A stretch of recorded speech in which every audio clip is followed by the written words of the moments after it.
There we This go. conference will Okay, now be so if you're recorded. just joining us, welcome to our as-is versus standard contract comparison workshop today. We are going to be focusing on the as-is contract, as that is what you're going to see for the majority of the times that you receive or write an offer when dealing with clientele these days. You will occasionally get presented or be asked to write a standard contract, and I want you to have a really good grasp of what the difference is between the two contracts. Does anybody know right off the bat? I know Dwayne knows. Does anybody else know right off the bat what the difference between an as-is contract and a standard purchase contract is? There's really only one major difference. Any idea? The difference is going to be in the fact that the standard contract automatically pledges a repair clause, a repair fund. It is 1.5% of the purchase price, whatever the purchase price may be, for repairs of any kind that the buyer wants, whether it's paint, carpet, roof, electrical panel, whatever they want to use that 1.5% of the purchase price for. It's automatic. They don't have to give you a list of what they're going to give you for repairs. They're just going to get a check. The seller is going to give them that money. It's pledged. Okay. There's also an additional 1.5% pledged for wood destroying organisms. What are wood destroying organisms in Florida? Termites, funguses, wood rot. It could be anything that is deemed a wood-destroying organism by a pest company. It could be rats. It could be mice that have gnawed. Whatever it is, if it's a wood-destroying element, it is given an extra 1.5% of the purchase price for those repairs. Okay, does everybody understand that? Okay, so if I'm a buyer's agent, why wouldn't I use a standard contract every time then? Because I'm automatically getting money pledged to my buyer for repairs, right? Right, exactly. Dwayne is correct. So if I use a standard contract, the most I can ask for is 1.5%, right? Unless, of course, they come up with termites or something. And then they have to prove that it's wood destroying to qualify for that credit. So what happens if I do a home inspection and I have 1.5% of, let's say, $100,000, which is what? $1,500, right?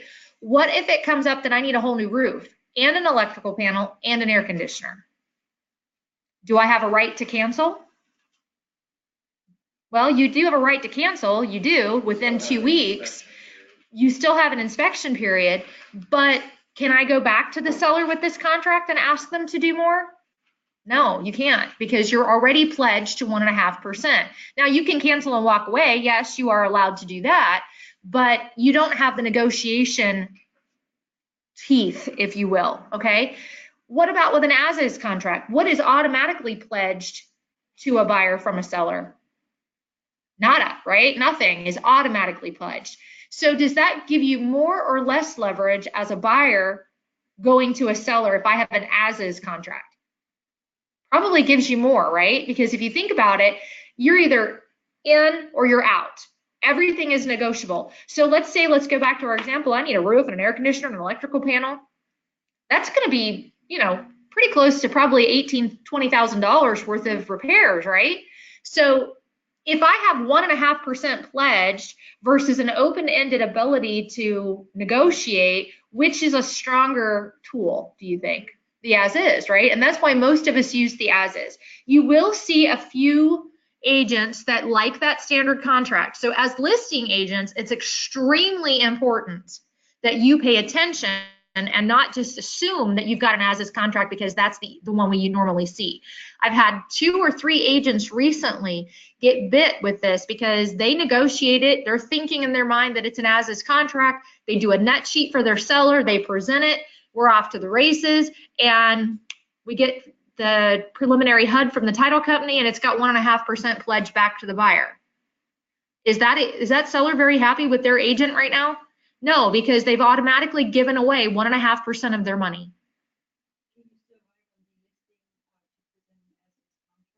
You can put that right in MLS that the seller is only interested in seeing as-is contracts. Yes, you can. But if you don't, you just need to be very cautious. And the seller can say, no, rewrite it on an as-is contract if they want to. You don't have to take that contract. You can reject it, counteroffer it on the as-is contract if you'd like. Or you can do an as-is addendum, right, exactly. But just make sure that everybody's on the same page and it's very clear. As I've told you guys many times, I probably every single time we meet like this, I say, make sure you are in, when you are representing one side or the other, that you are fully aware that you're going to have to do both sides of the transaction. So you need to be watching and you need to be explaining. If somebody comes to you and presents you a type of contract and you counter them and say, no, we want an as-is, you need to be able to explain to them why you want that contract. Okay? Okay, so what we're going to do is we're going to focus on the as-is contract today, understanding that the primary difference is going to be that pledge of the 1.5%. And yes, there is additional clauses, but what's the most important thing that you need to do as a realtor on any contract? Read it, know it, and understand it. And if you have questions, ask. Because if you get somebody in this contract and it's legally binding and you commit them to it, if you don't know what you're talking about, we're going to have a problem. And we don't want that. We want to hit that off right at the beginning. Okay, so is everybody ready to go through the as-is contract? And slow me down if I go too fast, okay? Everyone should be able to see the as-is contract on your screen, yes? Sharon, can you see at home? It looks like you can. Okay, so we're going to go through just the first couple pages. I believe it's the first 4 that are the terms section of the as-is contract. Yes, there are standards and disclosures that are on the back half of this contract. I want you to read those. I'm not going to sit here and read something that you can read yourself. We don't need to have reading buddies for a contract class, I hope. Okay?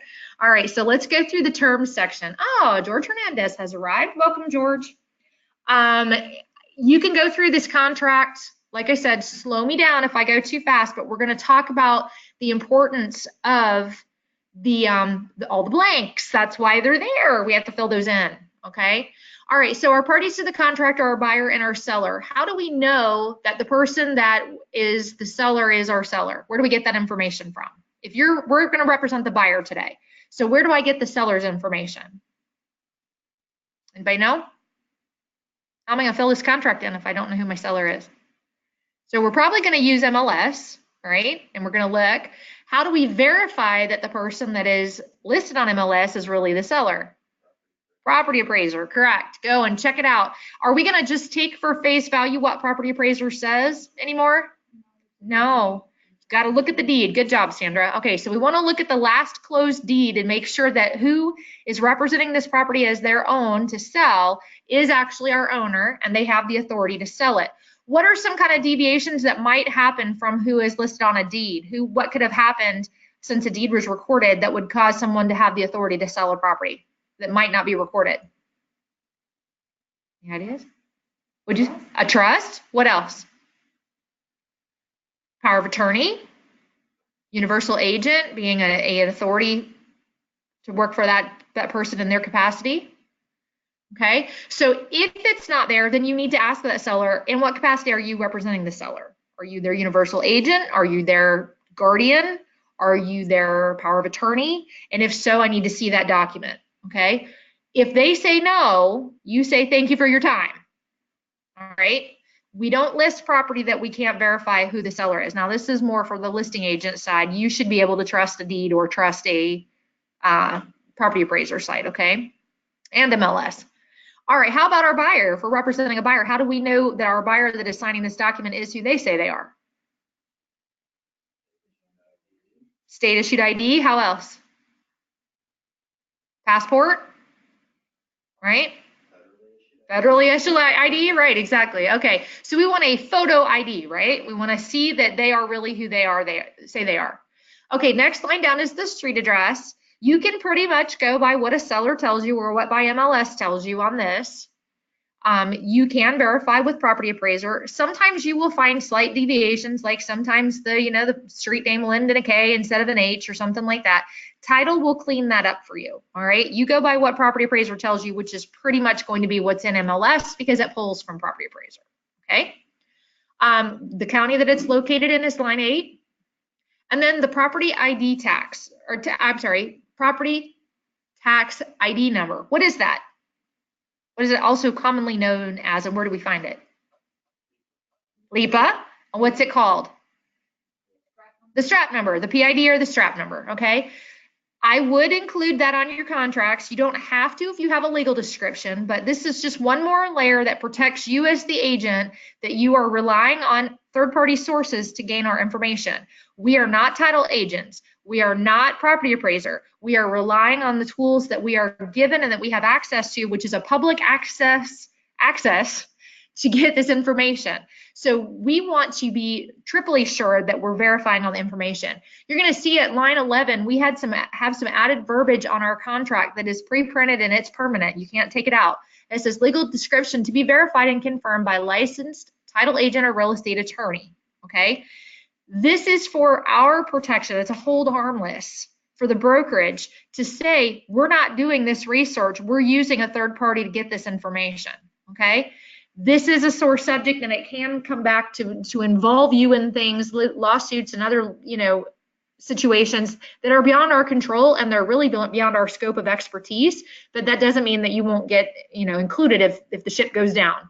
So we just put that little hold harmless in there as one more layer of protection. Okay.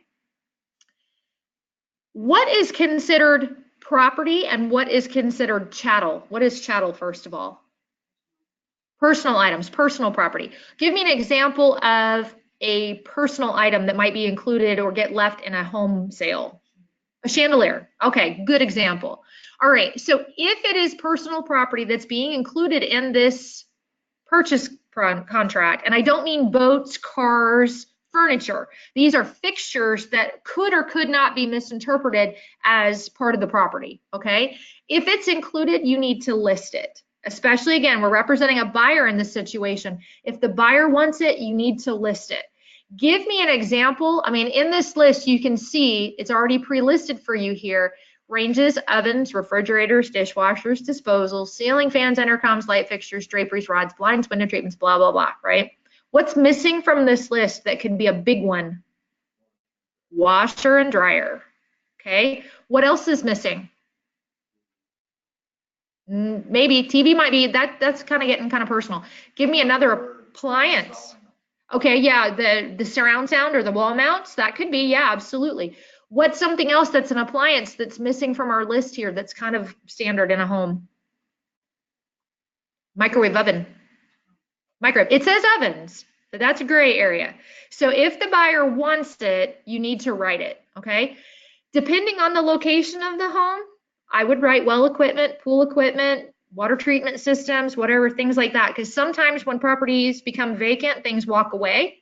So if the buyer wants it and wants to make sure it's there at closing, I would list it in this line 20, okay?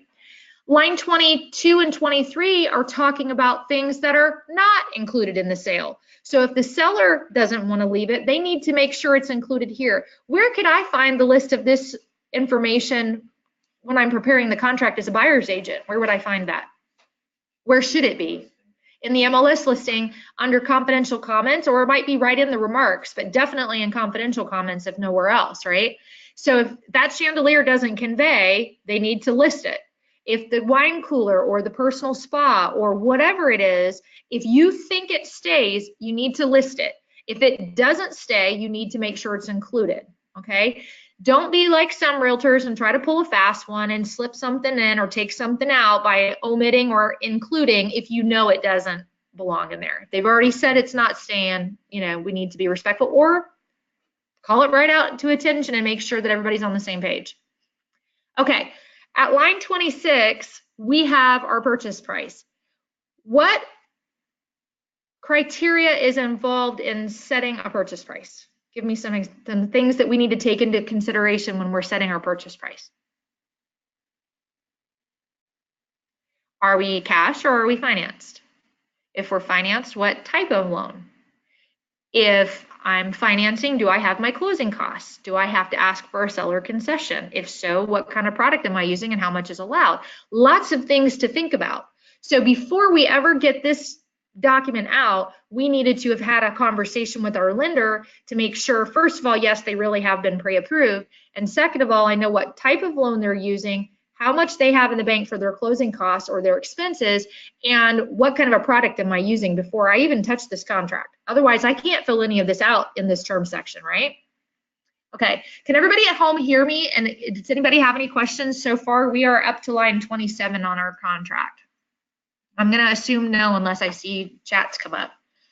Okay, so we're going to pretend for fun's sake here, because this is what you're normally going to see. This is the most traditional loan, is we're going to pretend that we're making an offer on an FHA property, okay?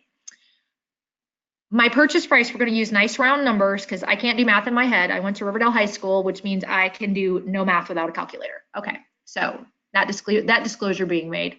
We're going to use nice round figures. We're going to use $100,000, which we know in this market is not even half of what the average purchase price is. But again, this is for nice round numbers.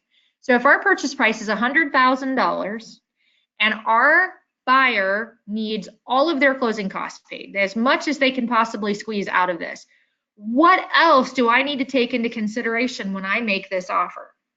What else do I need to be careful of? If my purchase price is $100,000 and it's listed for $100,000, how much is 6%, which is usually the maximum of what can be asked for on a FHA? Am I right? $6,000 ish. I know there are exceptions to the rule, but we're just going to call that the maximum. Okay, so if $6,000 is the max I can ask for on a $100,000 property, is my seller probably going to be really excited about giving up $6,000 out of their pocket? Probably not. So they're not going to be as excited about that offer. So what can I do with that $6,000 that I need to be able to get them and still make the seller happy and make them willing to take my purchase price? I could put them on top or maybe offer to split them, right? What's my danger here if I put them on top? What do I have to make sure happens that I can make this deal even close? My appraisal, right? So if you're going to roll the dice and ask for closing costs on top of a purchase price, you need to be very proficient in your neighborhood. You need to be very well schooled about what's going on in that market, what's closed in the last 60 to 90 days, and make sure that you can actually get that value. Because if you can't, how popular are you going to be as a buyer's agent if you spend that buyer's application money, their inspection money, and pay for an appraisal? What is that roughly going to cost them? About $1,000-ish? Yeah. And I've also gambled their escrow deposit because they have that down now, that if that seller digs their heels in, even if they're not entitled to the deposit, if they dig their heels in, now we have an escrow dispute and nobody can get their money back until we have an agreement, right? So we want to be very, very careful, very, very careful. If it doesn't appraise and I've put my closing costs on top, whose fault is that? It's pretty much yours. Because yes, that appraiser has standard guidelines that are set by the federal government that they have to use, especially on FHA products. They're not just making it up anymore. We can't call that appraiser like you used to 15 years ago and go nudge, nudge, wink, wink, this is the value that I need. And somehow they can make that squeeze here or there. It doesn't work like that anymore. There are standard guidelines that they have to fill in the form, and they have to prove to whoever it is that's reviewing that form as well that they really have done their homework on top of what we've done. So we need to make sure that if we're spending a buyer's money, especially if they're first-time home buyers and they don't have a large reserve, it doesn't really matter, but you feel worse if you've spent that poor buyer's only $1,500 if that's all they've got and you spend it wasting their time because you don't know your market, right? Would you agree with me on that one? Okay. All right, so we're going to use our nice round figures. I'm going to fill in the blanks as we go along. So we're going to ask for $100,000 offer with $6,000 in closing costs. Okay, can you guys see that? Did it update? Are you able to see it? Okay, I just want to check in. Okay, so what is a standard escrow deposit? What's usual and customary to be acceptable to take a house off the market? $1,000. Okay, so there's our $1,000 escrow deposit. Now, you're going to see, and remember what I said at the beginning about you have to be responsible for doing all sides of the transaction, okay? This contract is written by the Florida Association of Realtors and the Florida Bar, meaning attorneys and realtors together wrote this contract a couple years ago, and they've revised it many times in the process, okay? If there's a blank and it gives you an option, you need to fill in that blank with either content or an NA or a 0 or something. You need to acknowledge the fact that there's a blank there because it's important if they give you the option, okay? So Nobody does this. I'll be honest. Realtors, you'll get offers from other companies. Nobody else makes you fill in the blanks like this, but you should. It's what the blanks are for. It makes it clear. All right. If you're a football player, this will make sense to you. If you have a playbook, that's what you're doing. The playbook sets the rules, right? You have to go by what the plays are. That's what a contract is it's your playbook. What you write in here is what's going to happen. There's no question marks if you do it correctly. Okay, so that being said, when you get to line 32, you need to fill in your escrow agent. Does this mean that's who's going to close this contract? Not necessarily, not at all. What this means is this is the person that's actually just holding the escrow deposit. It's the third party neutral zone. It's Switzerland for our contract. They're just holding the escrow deposit. Now, a lot of times this will be your closing company, especially if you're the listing agent. You can request that right in MLS to have the escrow agent be the title closer that's going to close the file. You can put that information right in there and have the buyer's agent fill it in. But if they don't, you still have to fill this box in, the spaces. If you put TBD in here, to be determined, you're technically breaking the law. Did you know that? Because you can't leave it ambiguous. You have to choose someone. So if you don't know, make it our title company or your title company of choice, but fill this section out. You have to, okay? All right, the next section is an additional deposit. So if we have $1,000 in escrow at line 27, what is our line 35 gonna look like? Well, in this case, we're just gonna make it simple. We're just gonna say there isn't one. So what do I put in that blank? A 0, okay? Fill it in. Okay, the next one, this is where people start getting a little confused. This is where people start getting a little upset. You can either do the percentage that your contract is financing, or you can actually do the math and put the dollar figure here. It can be expressed either way.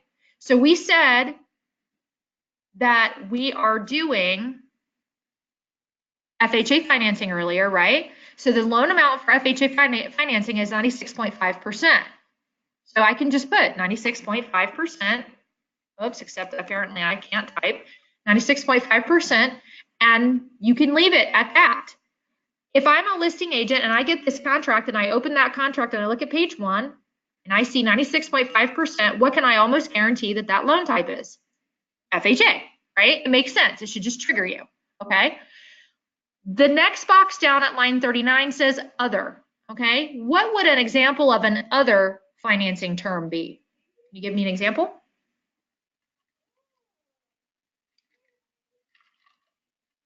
Should I do Jeopardy music? Could be a gift.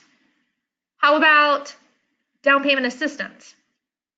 How about, ooh, let's talk old school, second mortgage. I know, right? Everybody in the room just cringed. This could be any other source of financing. Normally, you don't necessarily put gift funds on here. You don't have to elaborate that unless your lender tells you to. If they tell you to write it that way specifically, then go for it. But most of the time, this is just going to be a 0.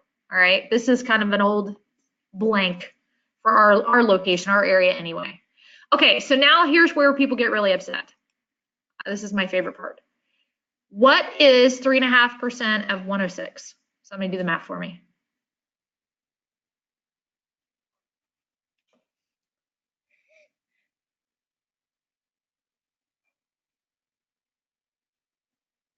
What'd you come up with? 3710, right? So 3,710.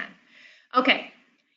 Some agents and agency will allow you, and lenders, I should say, also include that. Some lenders will allow you to take that $3,000 and reduce it by $1,000 for your escrow. Some will not. Does your company allow you to include your escrow as part of your down payment for FHA, or do you have to have it in addition to? Or does it depend? No, we would usually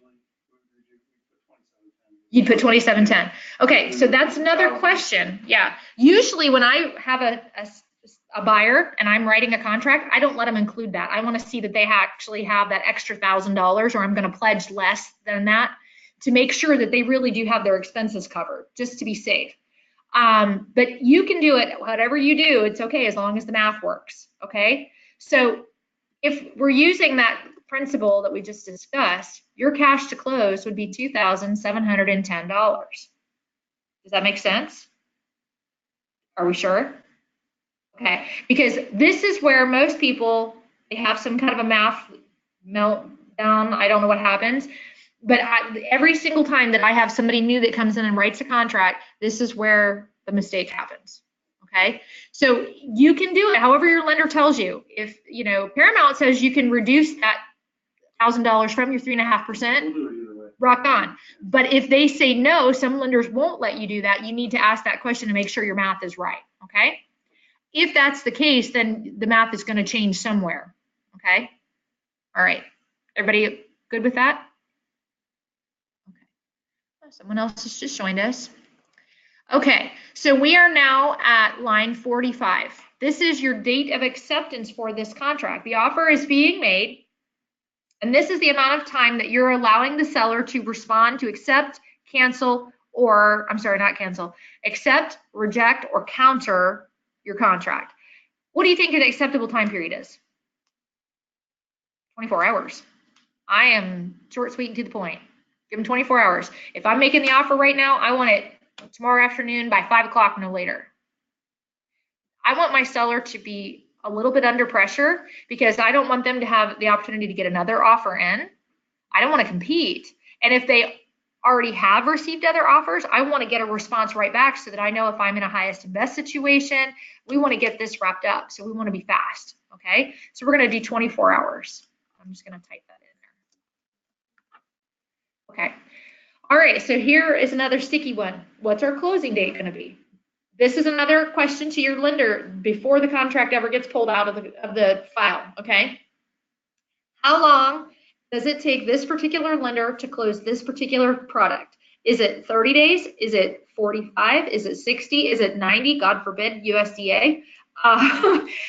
What is the time frame for this particular loan product that's being closed? So we want to ask that question, and then we want to put that time frame in there, and we want to make sure that we are a little bit liberal because we want to give ourselves enough time to be able to get it done. So again, for FHA, are we still running about 45 days? Is that about right? Ish? Okay, we're going to say 45 days. Never mind. I mean, I've had 45 days. I was just going to say, I always type on or before, except I can't type. On or before 45 days from execution date.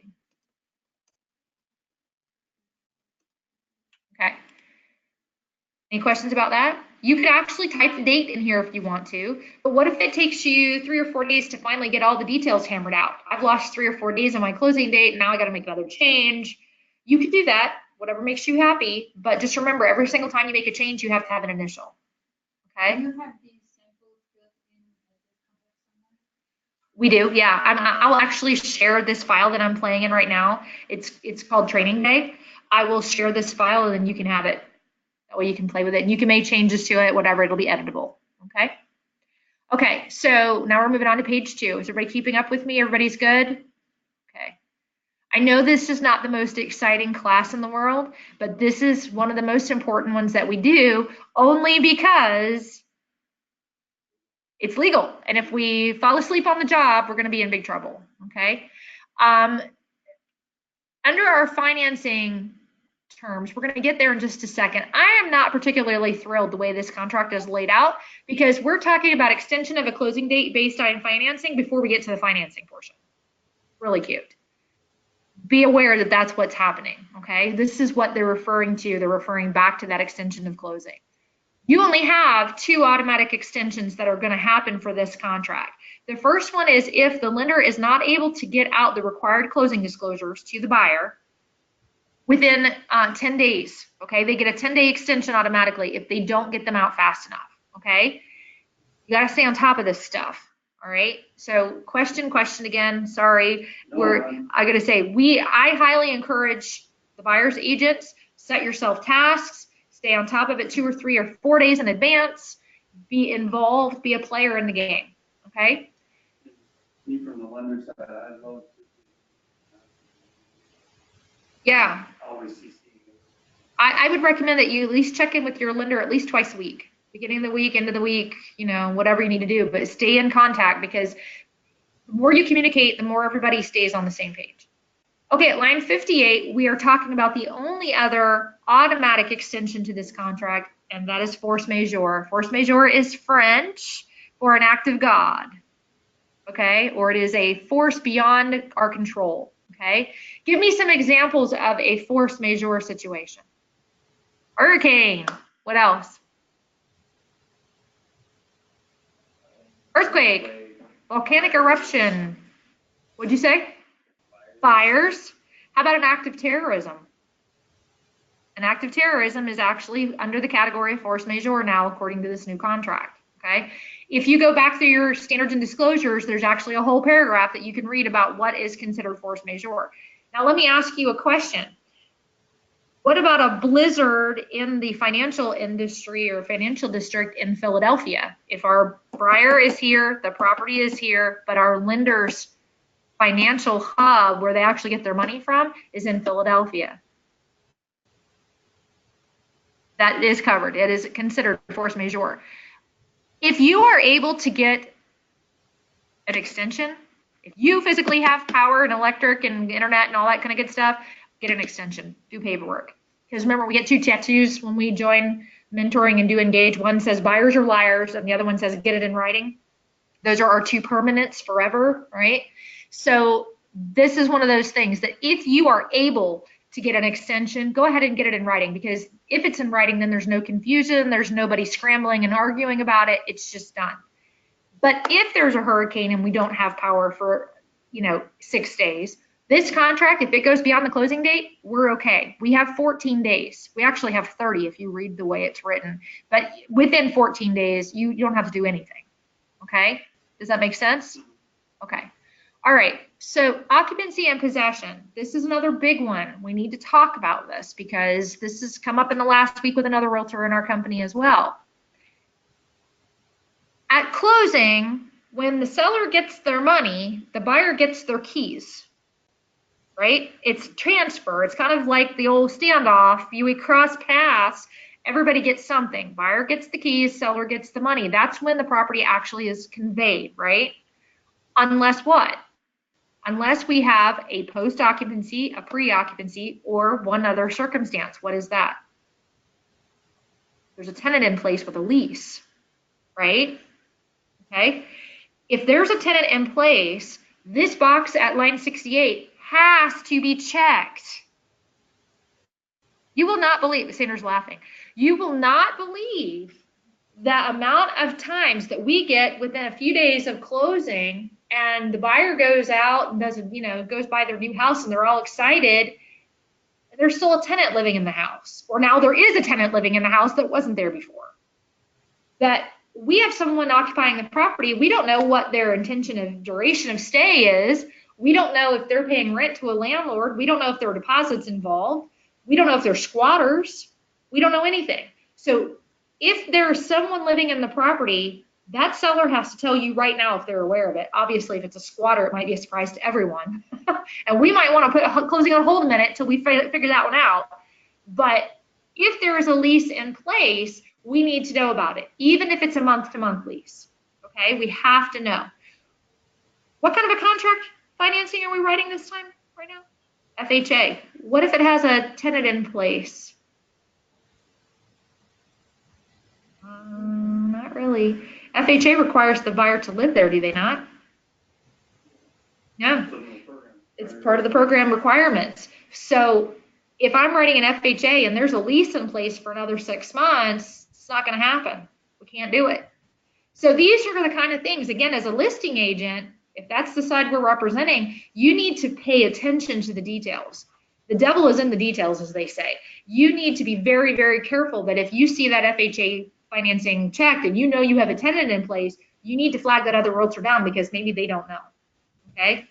I'm sorry, that's not going to work because, you can't live there, and FHA requires that you do so. What if it's a duplex? Can you rent one side and live in the other half? Yeah, generally, depends on the lender, but yes, you usually can. FHA says you can, but you have to actually do it. If they find out, that's mortgage fraud. Okay, we don't want to be anywhere near that one. Okay, so if there is a situation that a seller says, okay, well, we're going to close and you're going to get the property at closing, but I need a couple extra days to get out, or I'm not going to move out till your check actually clears the bank. What do I need? First of all, the buyer's got to agree to it, right? Second of all, what do I have to have to protect all the parties? What should I get in writing? A post occupancy? Yeah, we need a post occupancy that says, okay, that's great, you can stay. Is there going to be consideration for your stay, or am I going to get charged something for this? And if you fall off a ladder while you're taking the Christmas lights out of the attic, who's responsible for your broken arm? Is it you? Is it me? Is it the realtors? Not. Who is responsible for damage that happens to my body and damage that happens to the property? So if I fall through the sliding glass door, or I rip the screens while I'm taking out, the couch, or whatever happens, if I rip the front door off its hinges, who's responsible for that? Okay? You are more than more than able to negotiate that. But what are we going to have? It in writing, right? Everybody has to agree, and it has to be clear. Please don't come up with some ambiguous junk about, on or around the 14th, maybe December. I've seen that. That actually has been a real addendum. On or around the 14th of, on or around? Oh, okay. How am I going to enforce that? Can I? Because what if it's the 17th? That's around the 14th, right? I mean, can you really enforce it? I mean, if you get, who's to say what's around? So be very clear in your time frames. Okay, moving on down to line 77. This is your assignability. What does it mean for a contract to be assignable?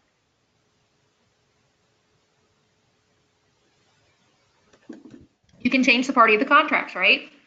There are two kinds of contracts, two types of sales that you are not allowed to have assignable contracts on. Do you know what they are? Actually, there's more than two, but the two main ones. Short sales and foreclosures. If you start out with Sandra as the buyer, Sandra has to be the buyer through closing. You can't add, you can't delete. It has to be the person that you write on the contract. So if Johnny thinks he's buying the house, but the lender says, we're hoping his credit is good enough, but he might need a co-signer, we need to stop the rails before we make offers on foreclosures or short sales. We need to be sure, because if we get ourselves into a contract and we request a change to the contract, they kill the whole thing and you go back to square one. And that opens you up for them to be able to take another offer, and you may lose it all the way around. Okay? So assignable means you may add to or remove parties from the contract. It does not necessarily mean a flip. Okay? It can, but that doesn't necessarily mean that you're going to flip the property. It just means we're going to add or remove parties to the contract. Okay? How would this, by making this contract assignable, how would this help me as a buyer? Any idea? What's that? I missed that one. Okay, if I make this contract assignable when I'm writing my offer as the buyer's agent, okay, I'm going to choose either the first one, assign and be released from all further obligation, or the second option is may assign but not be released from obligation, meaning I'm going to make sure it closes by somebody, okay? If I choose one of those two options, how does this help me in my flexibility as a buyer? Do you have any idea? What if Johnny isn't able to get that contract, or they get that loan on his own, and he has to add his best friend or his spouse or his mom and dad or his brother or sister? By checking this box, you can automatically just send an addendum that says buyer and seller acknowledge that the buyer is adding Jane to the contract. And you can revert right back to this and say, but you agreed to allow me to assign the contract. It's not an option. It's not an issue. We're strengthening our contract. If you have the third option, may not assign, now we have a sticking point. The seller could dig his heels in and say, no, John contracted, John closes, okay? You're gonna find that with more savvy sellers. You're also gonna find that with older sellers that have been around the block a couple times. You're gonna find that with builders. You're gonna find that with sellers that have done a lot of volume. When they've done a lot of sales, they're going to be less willing to give buyers outs. Okay, does that make sense? Now, reasons to cancel a contract or reasons to change a contract without the seller's strict permission. Okay, when we're buyer's agents, what do we do with our contracts? I mean, we want them to close, obviously, right? We want to get paid, so we want our contracts to close. But what do we do to our contracts if we represent a buyer? We build loopholes, right? We give them contingencies.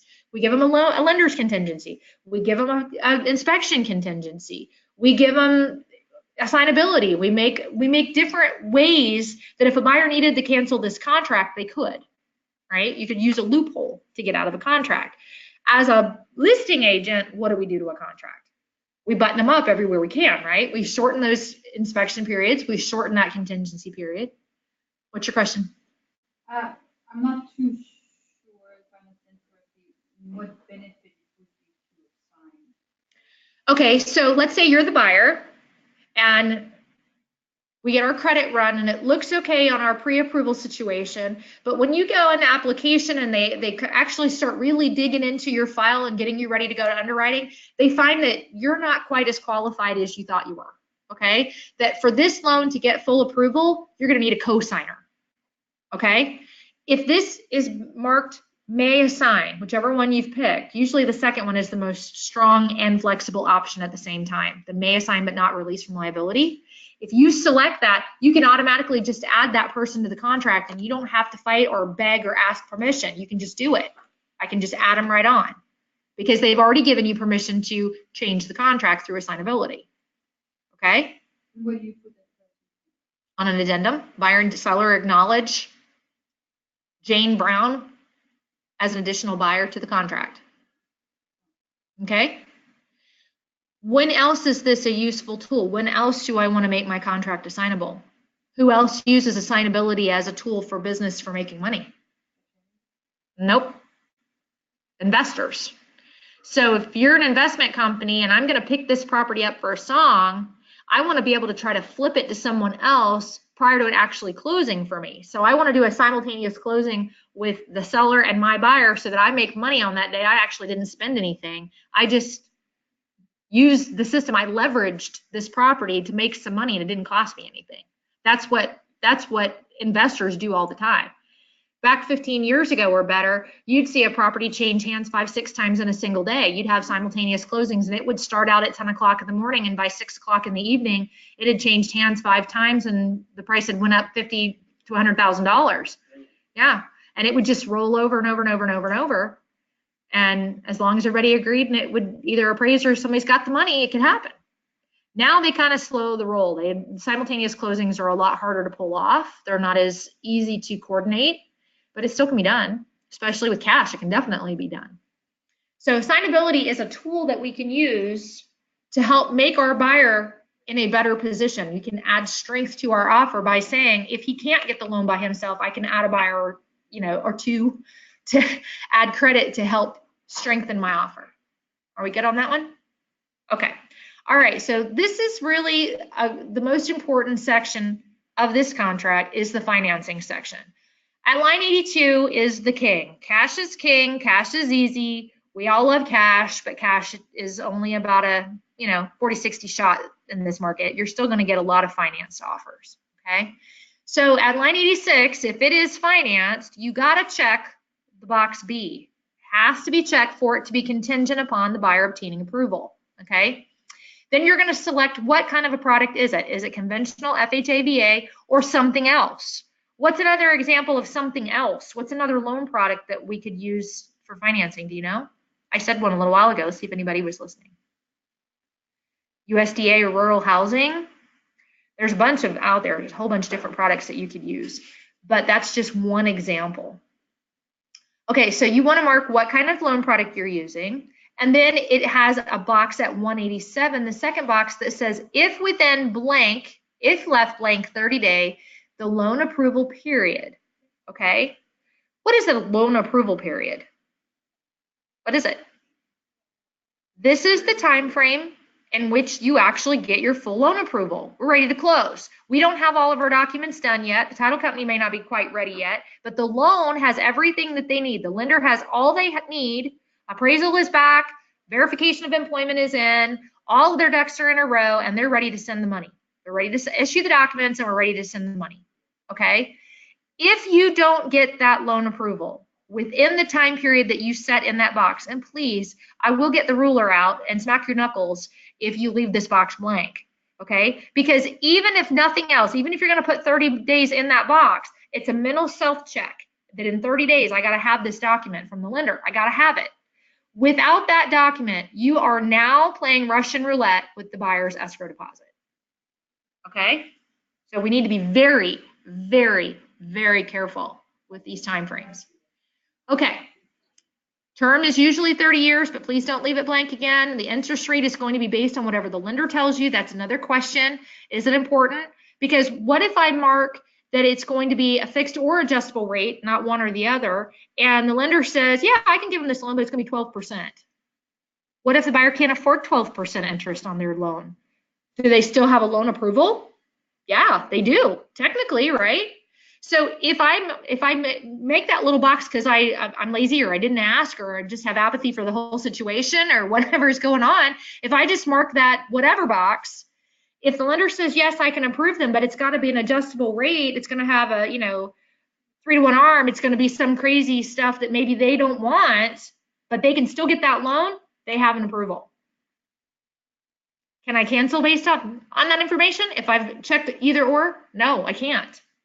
So ask the lender and ask the buyer when you're first in that approval, that pre-vetting period, what kind of an interest rate are we getting? Are we getting fixed? Are we getting adjustable? Do you know the difference? If not, let me refer you right back over to the lender because they can explain it far better than us. We are transaction facilitators. We are not lenders, unless you have a license I don't know about. And it happens. But make sure that you get them thinking about things like that, okay? All right, so at line 91, they have to make applications, for the most part, is standard 5 days from the time of the contract being written. I would hope that you've already got a relationship started with your lender, that they've already started the process and given them their laundry list of what they need to be collecting. A lot of people have it in a drawer at home. Some people don't keep anything. They got to go hunt for them. They got to go get their tax returns. They got to go get pay stubs. And it's a big deal, okay? Especially if they work nights and they sleep during the day when the rest of us are working. They're nocturnal. They're not going to be able to get access to their accountant, their payroll department, HR, whatever. It might be a bigger deal than you think it's going to be. So never assume that they're just going to be able to race right out. Make sure that you have enough time for their loan application date. Okay. We're going to skip down to line 95. I'm going to read this. Again, we don't need reading buddies, but I'm going to read this because I want to talk very carefully about this next paragraph. Buyer's failure to use diligent effort to obtain a loan approval during the loan approval period shall be considered a default. So if the lender tells you, I need tax returns and W-9s and pay stubs for the last 6 months, and they ignore the lender, they have defaulted. If they provide one of those documents, but they don't provide everything else, they have defaulted, okay? It doesn't mean that the lender did anything wrong. It doesn't mean that the buyer had malicious intent. You, as the realtor, have to crack that whip. Did you get your documents in? Lender, did you get your documents this week? Nope. Right back on the telephone with the buyer. Hey, I'm going to come to your house at 5 o'clock tonight if you don't have your documents in, and stand there until you scan them into them because we got to get this done today. We're on a time clock here. Okay, so yes, it is your responsibility, even though it's the lender's loan approval time, it's your responsibility to make sure that they're meeting their markers, okay? If not, they have defaulted. And this happened to a realtor in our office this week. It just happened. Okay. Line 99. Buyer shall keep seller and broker fully informed about the status of the buyer's mortgage loan approval, okay? So if the lender says, I think we're going to need a cosigner at week 2.5, we need to tell the seller. We can't hide it from them. We can't hope for the best. We can't, hope it works itself out and that, somebody wins the lottery somewhere and we get some debt to income ratio down or something silly. You have to convey what's going on. The seller has the right to call the buyer's lender. If they use this contract, they have the right to call the lender up and say, tell me what's going on. And that lender can. Okay, this contract gives them full permission to convey that information and say, they don't have the credit for this. I don't know what they're doing. They can tell, okay? So don't hide it. Make sure that you are communicating and keeping everybody on the same page, all right? It is far better to tell a seller at week 3, day 21, than it is to wait until day 29 and tell a seller, oh, by the way, we're not getting our loan. Sorry about your bad luck. You just lost an entire month off the market. We won't make friends that way. Okay? At line 103, upon buyer obtaining loan approval, the buyer shall promptly deliver written notice to the seller. Okay? So as soon as that lender gets you that loan approval, whether it's day 21 or day 30, get it right over to them. Go ahead and give it to them, and let's remove that contingency, move on to closing. Okay? Line 104, if buyer is unable to obtain the loan approval after the exercise of diligent effort, then at any time prior to the expiration of the loan approval period, the buyer may provide written notice to the seller stating the buyer has been unable to obtain the loan. Okay, let's go back over that one more time.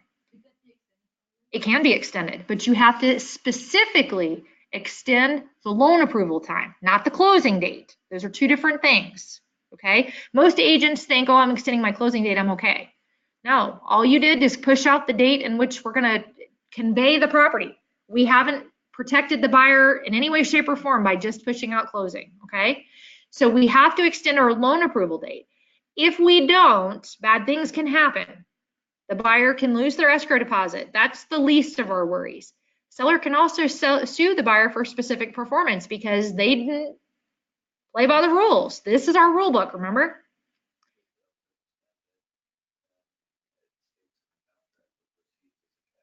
Correct. We're about to get there. Okay, so then we have a couple of options. If we get to that point in our life, which we hope that we don't, but if the buyer has not obtained loan approval by the loan approval day, which we're going to use 30 days for this example, I'm going to just type that in because I promised that I would. Okay, if at 30 days, do I want to wait until the 30th day to try to get my letter of approval? Nope, I don't. When should I start asking my lender for my loan approval letter? Today, yeah. We just got under contract today, but I'd like my loan approval letter, please. No, but what do you think is a serious time frame to start pushing the seller? Sorry. Give me the loan. I need the loan approval letter. I need my loan approval. Do we have loan approval? This is the buyer saying this, the buyer's agent. Need my loan approval. When should I start asking for it? Day what? Day one. Day one. Okay. What do we have some hurdles to accomplish though for our lender? To be fair, we have to be fair. We can't be unreasonable. So lender has their own job to do over here, right? We're doing our thing. Inspector has their thing. Lender has their thing. In there somewhere, some really important key factors have to happen. What has to happen for the lender to approve the loan? They got to get all their documents in. Appraisal has to happen. And then what happens to those two things and all the other stuff that the lender does? Where does that have to go? Underwriting, right? It's got to go to somebody else for review, right? And I don't pretend to be a lender in any way, shape, or form. I'm not promising that you guys, I know what I'm talking about with you guys, but I'm talking that this is the understanding of the process, that it is out of our control at that point, right? We have to pass it over and we hope that our lender is doing what they need to do on their side as quickly as possible. Yes, ma'am.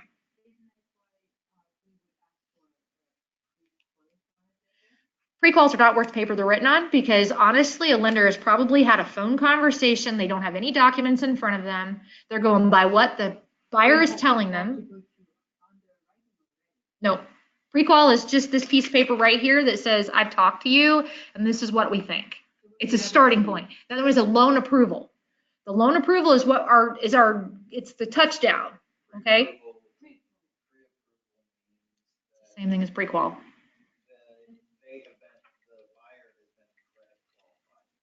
Not have anything to do with the property. Everything with regards to the property has to be done, and the buyer also has to remain qualified. Not only that. No. No. No. I credit checked someone 3 weeks ago. Credit was 780 old. Says she makes all kinds of money, You're pre-qualified letter, they went and looked at the house or whatnot. And it turns out they don't claim half of their money. Right. So now they don't, their debt income went through the roof and they don't qualify. You gotta find a different loan for them. It's a deal, but it still doesn't mean that, yeah.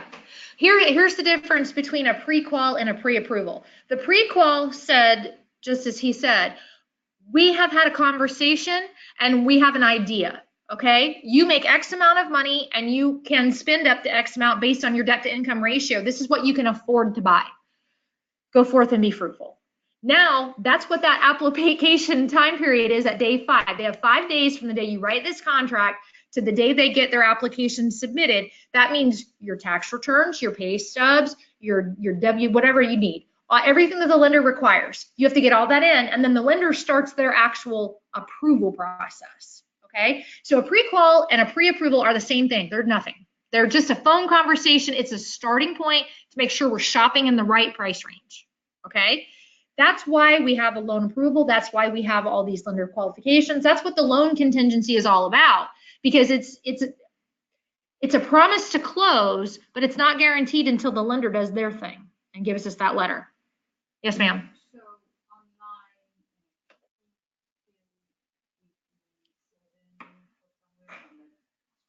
point blank, when it says loan approval and you put the X amount of days left blank is 30 days. Right. What is a reasonable amount of time?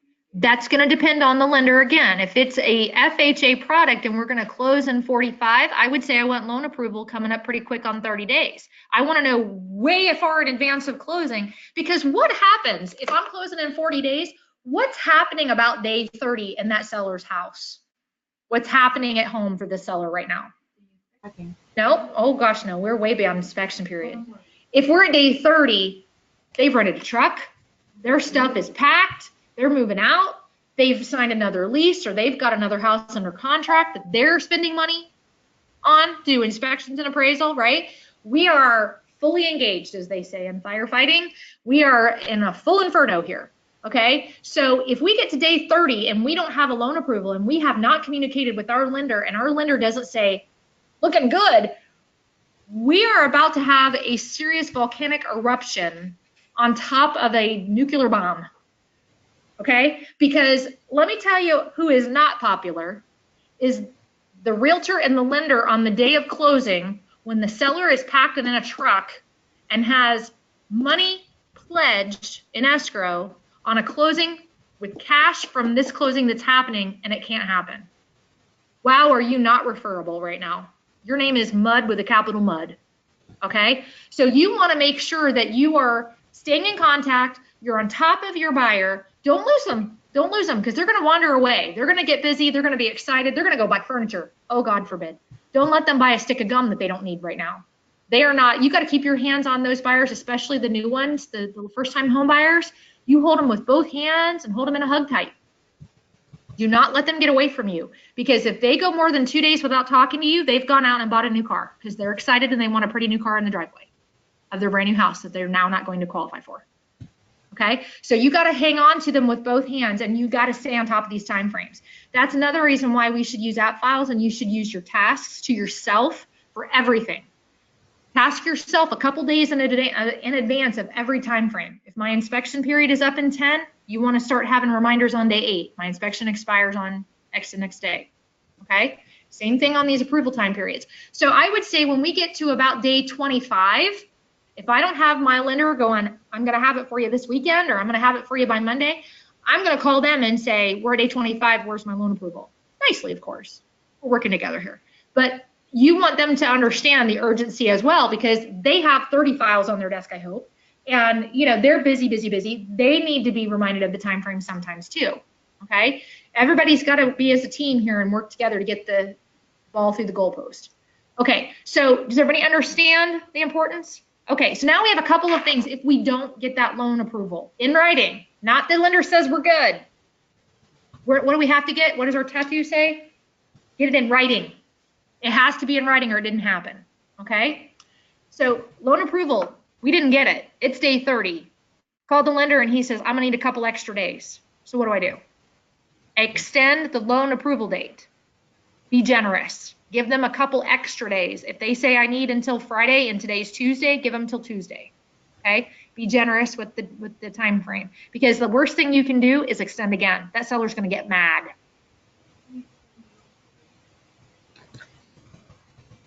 Yep, I would do it on one addendum. Buyer and seller agree. Loan approval date will be extended until X date. Contract closing date will be extended to X date. Okay, and however many days you add to your loan approval, I would add that to your closing date. So if it's 5 to loan approval, add 5 to your closing date. You may not need it, and you can say on or before. Okay, we might not need it. The lender may get to the approval, you might get it right through title and right back done and done in 4 days, and yippee skippy, everybody's happy. But chances are that's not going to happen. It usually something else happens if that, once one date changes. Okay, let's talk about what happens if you don't do that. All right. If you don't get your loan approval, you only got a couple options. The first one is to waive the loan approval totally. I'm just going to waive it. We're going to continue on like it's cash. I got the cash sitting in an account. I can liquidate it if I have to. I'm just going to go ahead and go forward to closing. Okay, so you just waive the contingency. All right. If you have a super good relationship with this lender, maybe you've used them before and you know how they work and their word is their bond, and you can trust them, you know where they live, you may want to waive that. I wouldn't, never. I have lenders that I've worked with for a million years, and I love them and I trust them with my kids, but I would never trust them with a loan approval. Sorry. You just get it in writing, because that is the only way that you stay alive, is to have your contract stay alive, right? Okay, second option is to terminate the contract. Send a release of cancellation. I don't have my loan approval. I can't get my loan approval in time. If the seller's not willing to extend, don't wait. Send the termination, okay? Because if you don't, and you are waiting for that seller to get you that back, you have waived your contingency. If you do nothing, it's waived, okay? Everybody understand? Okay. Next one, line 109. If buyer fails to timely deliver either notice provided in paragraph 8B, that's what we talked about earlier about, remember we referenced up here and we jumped around over here on our financing, to seller prior to the expiration of the loan approval period, the loan approval period shall be deemed waived. In which event this contract will continue as if the loan approval has been received, provided, however, the seller may elect to terminate this contract by delivering written notice within 3 days after the loan approval period. Okay, that was confusing, wasn't it? Let's talk about that for a minute.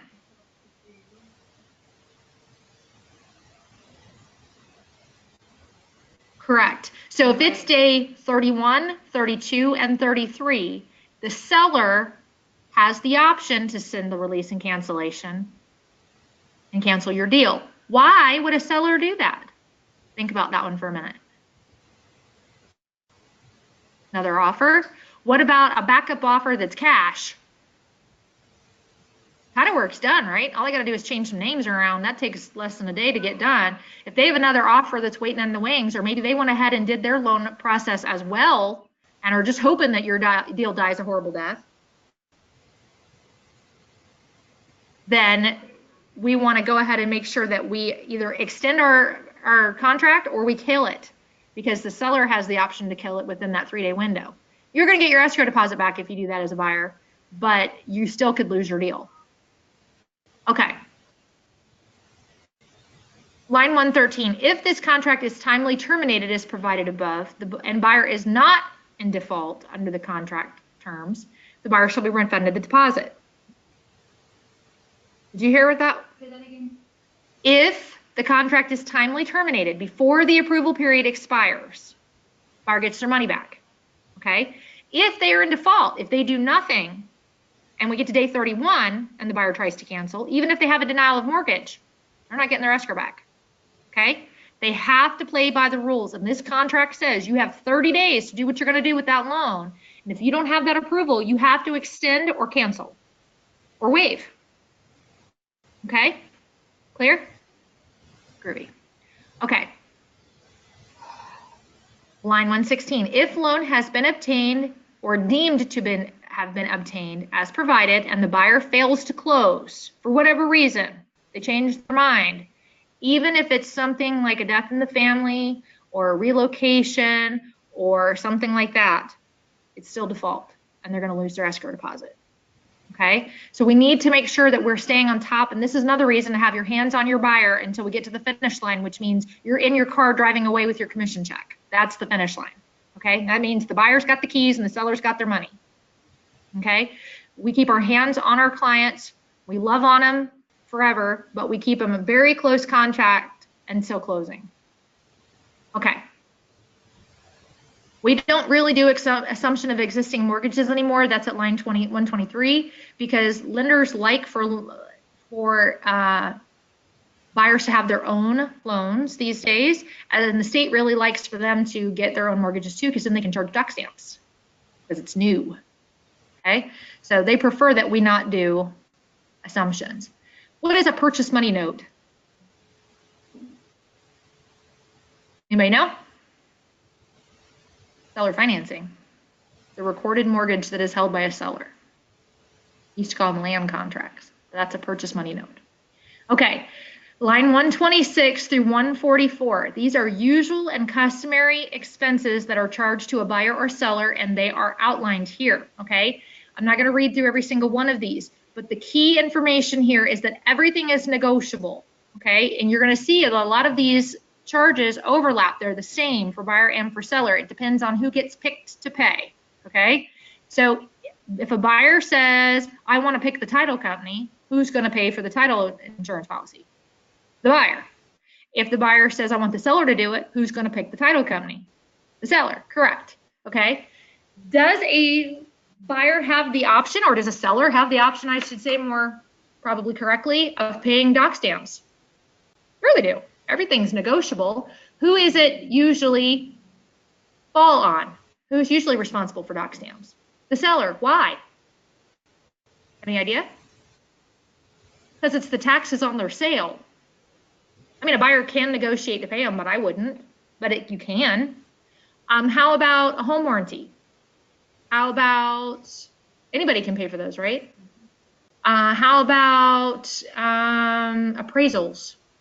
Can anybody pay for those? Can the buyer have a seller pay for an appraisal? I wouldn't see why not. Somebody's got to pay for it, right? Whoever's credit card shows up and we have approval to do. So, you know, everything is negotiable. So these are what are called usual and customary fees. And you will see at line 144, because this is, again, acting as if we're representing a buyer, you have your Florida Compliance Commission that is pre-printed right in there. Don't forget to give that disclosure form and explain what the Florida Compliance Commission is. Because if you get all the way to closing and they happen to see it for the first time on their closing statement, you will not also be very popular.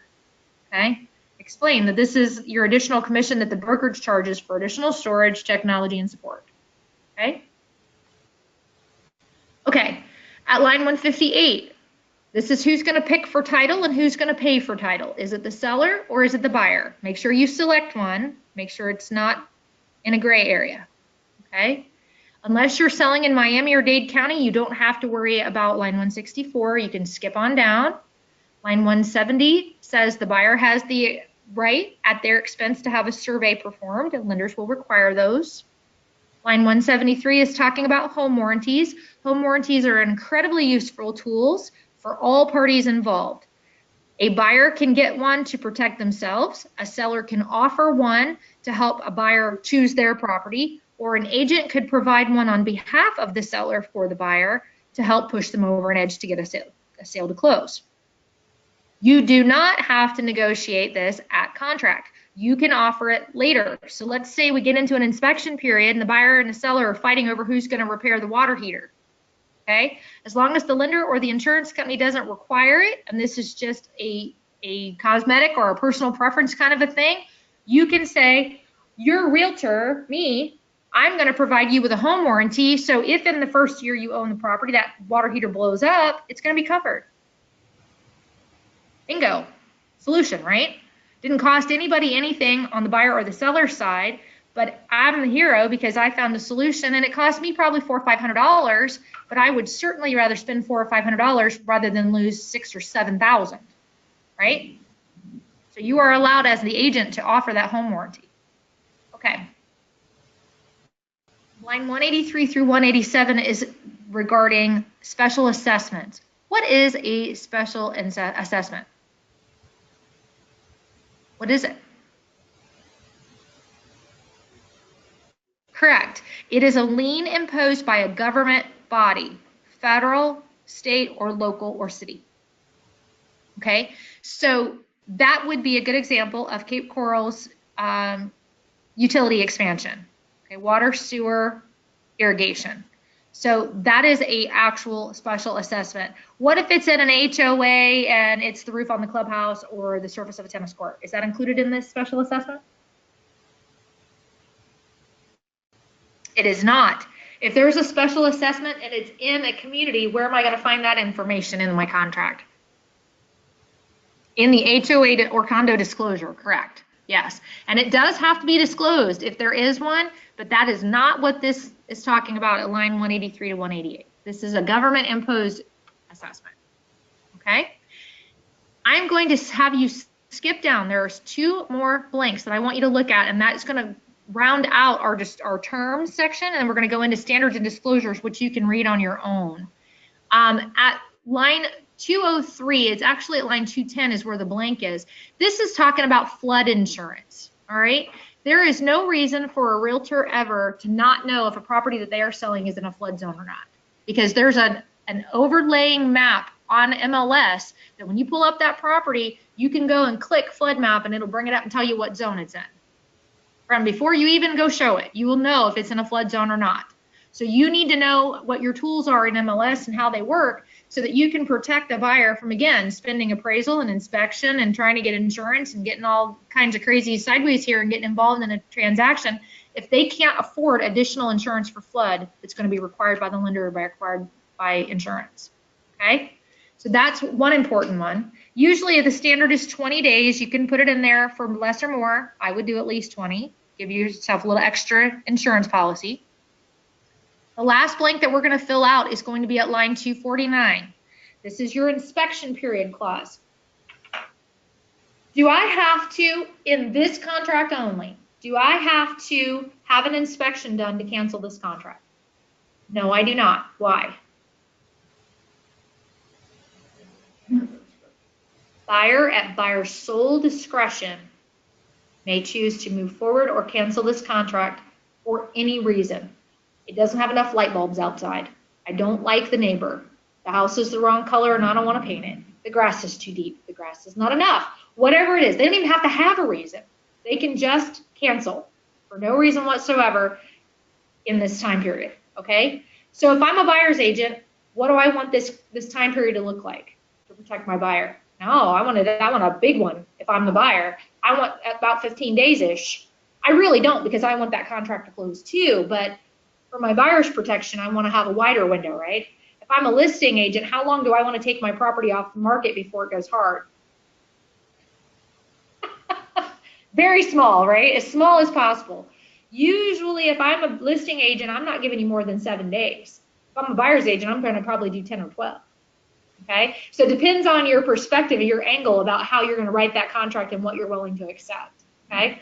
And for the most part, unless it's an extremely savvy investor, that seller's going to take your word for it and go with whatever you tell them.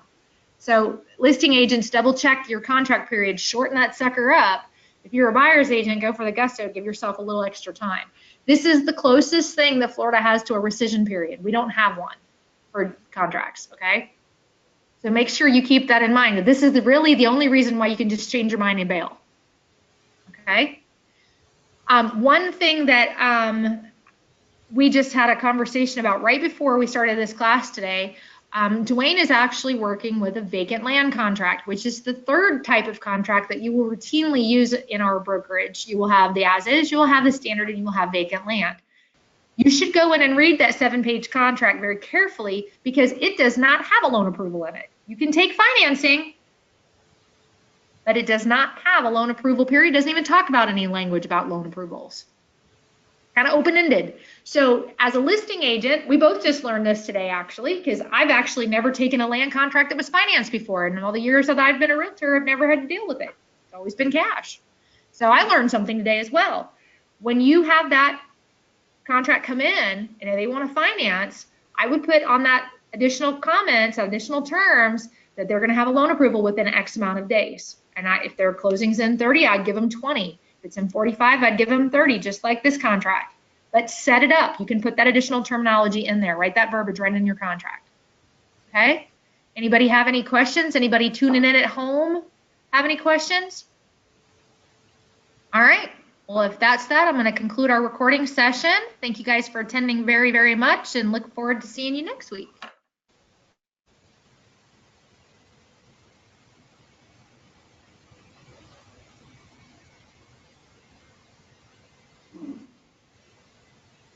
Yes, that was the as is. Actually, they're identical. Same other than like two. Yeah, they're identical